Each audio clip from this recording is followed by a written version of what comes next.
ప్రముఖ choreographer Johnny master case ప్రస్తుతం industry వర్గాల్లోనే కాదు సోషల్ మీడియా కూడా హాట్ టాపిక్గా మారింది. ముఖ్యంగా జానీ మాస్టర్ అరెస్ట్ అయిన దగ్గర నుంచి ఆయన భార్య ఆయేషా అలియాస్ సుమలత పేరు సోషల్ మీడియాలో మారు మోగిపోతోంది. ఎందుకంటే ఈ కేసులో ఆయేషాపై బాధితురాలు కేసు నమోదు చేసిన విషయం తెలిసిందే. దీంతో జానీ మాస్టర్తో పాటు ఆయేషాపై కూడా నెట్టింట పలు ఆరోపణలు వినిపిస్తున్నాయి. దీంతో ఎక్కడ చూసినా ఆయేషాకు సంబంధించిన ఇంటర్వ్యూలు సోషల్ మీడియాలో తెగ వైరల్ అవుతున్నాయి.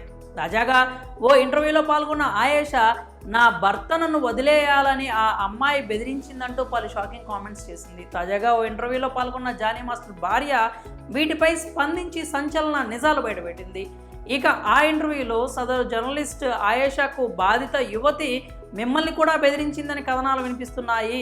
ముఖ్యంగా మీ భర్త మిమ్మల్ని వదిలేయాలని, తనని పెళ్లి చేసుకోవాలని, తనతో పిల్లల్ని కనాలని, లేదంటే చనిపోతానని బ్లాక్మెయిల్ చేసినట్లు టాక్ వినిపిస్తోంది.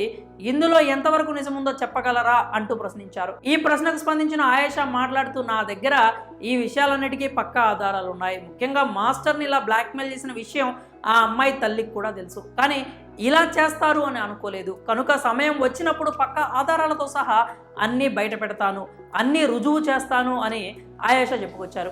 అంతేకాకుండా మహిళా కొరియోగ్రాఫర్ వ్యవహారంలో జానీ తప్పు ఏమీ లేదు. ఆ అమ్మాయే మొదటి నుంచి జానీ మాస్టర్పై కన్నేసింది. ఈ క్రమంలోనే ఆయనతో చాలా క్లోజ్గా ఉండేది. మరోవైపు నన్ను వదినా అంటూనే పక్కకి వెళ్ళి జానీని బావా అని పిలిచేది. అందుకే ఓ సందర్భంలో ఆమెపై కోపం వచ్చి దాడి చేశానని, అది కూడా ఒక్కసారి మాత్రమే, పలుమార్లు అయితే కాదని పేర్కొంది. ముఖ్యంగా జానీ మాస్టర్ విషయంలో జరిగిందంతా హనీ ట్రాప్. ఈ మొత్తం వ్యవహారంలో ఆ అమ్మాయి తల్లికి కూడా భాగం ఉంది. వీళ్ళంతా లగ్జరీ లైఫ్ కోసం పైకి ఎదగాలనే ఆలోచనతో నా భర్తను వాడుకున్నారు.